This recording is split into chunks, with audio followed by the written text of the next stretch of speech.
Hello, my name is McKenzie Simpson. I'm the Sexual Assault Services Coordinator for Away, and today I'm going to be talking about child sexual abuse. April is Sexual Assault Awareness Month and Child Abuse Prevention Month, so we thought it'd be good to talk about both of these topics combined. Unfortunately, we don't want to think that child sexual abuse happens, but unfortunately it does. I think it's important that we educate ourselves on child sexual abuse because we need to be able to understand more about the topic. We need to know what the signs are, because a lot of times with anybody who's been sexually assaulted or abused, most people and children don't tell anybody until at least a year later, if they even tell anyone at all. So there could be signs that we should be looking out for to see if it's a possibility that a child is being sexually abused.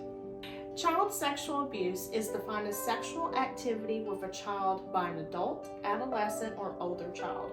Any adult that engages in any sexual activity with a child is sexual abuse. There's no exact number of how many child sexual abuse cases there are in the United States because a lot of children or people who've been sexually assaulted don't tell anybody about their abuse, or at least not in that point of time. So as of last year, over 65,000 children in the United States experienced child sexual abuse. As of right now, there are over 42 million adults in the United States who have witnessed or have been victims of child sexual abuse. Foster kids are 10 times more likely to be sexually assaulted than a child that lives with both biological parents. Kids who live with a single parent, or they switch homes, so they'll stay with dad one week or mom one week. A lot of times, you might have people stay in a house that's a household member, but it's not a family member. That can lead to child sexual abuse. 93% of child victims know their abuser, whether it's a family member, a friend, a neighbor, they know the person somehow. Although it's a slight chance that it could be stranger on stranger crime, but for the most part it is not. Some signs of child sexual abuse is any kind of behavioral changes in your child. So for example, if your child has been seeming like they have a lot of anxiety, if they just seem really sad or mad, just kind of out of the blue, behavioral changes can be a big sign that sexual abuse is happening to them, regardless if it's an adult who's doing it or an older child. Some other things to look out for is bedwetting. So when kids, for example, if they wet the bed or they're having nightmares, that could be a sign that they have dreams or nightmares about what is going on. It could also be a sign that anytime that they were sexually abused, it could have happened in a bedroom. Child sexual abuse is very traumatic. So along with trauma, there can also be triggers that take somebody back into that moment. So for an example, if you have a child that's been sexually abused, and let's say it happened in a bedroom and they go in there, that can automatically be a trigger for them. So some warning signs to look out for is if they're having nightmares, if they're wetting the bed. That's some other signs besides of behavioral issues that you could look out for if a child is suffering from trauma of child sexual abuse. As parents, it's very important to educate children about child sexual abuse. Although we don't ever want to think that it can happen to our child, unfortunately there's always that possibility that it can, because sometimes things are just out of our control. So it's very important to talk to your kids and let them know what child sexual abuse is. Let them know it's not okay for somebody to touch you or to make you feel uncomfortable in any kind of sexual way.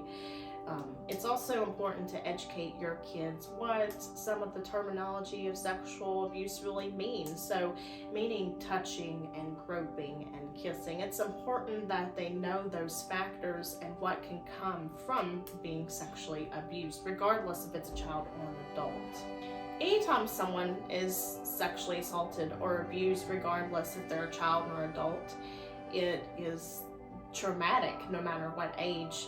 And it's something that, we try to block out and we try to forget that these awful things happen to us, but unfortunately, when it happens, it's like a part of us has been taken away by someone.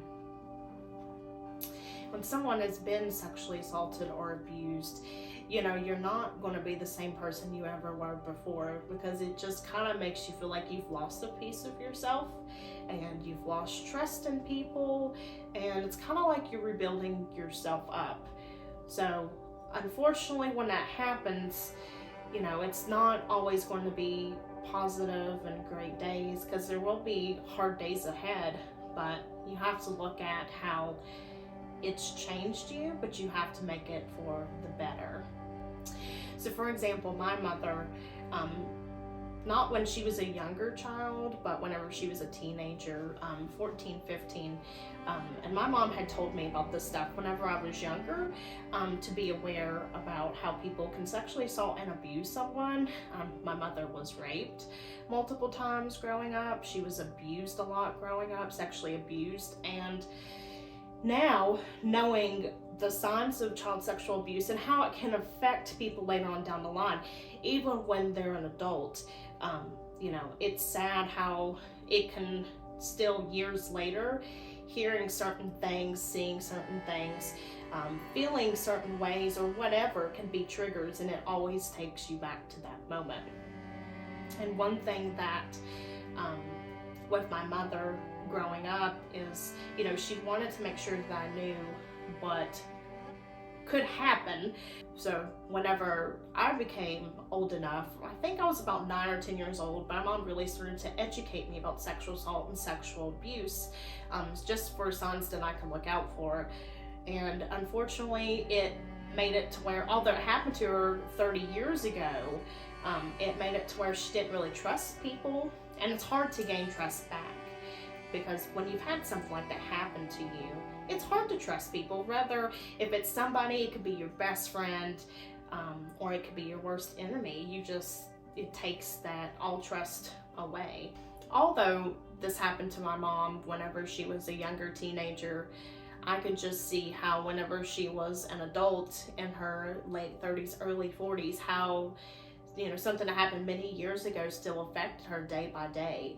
And that's why it's very important with any kind of trauma someone faces, whether it's sexual assault, sexual abuse, domestic violence, whatever the situation is, that it's good to learn how to cope with those things that have happened to you.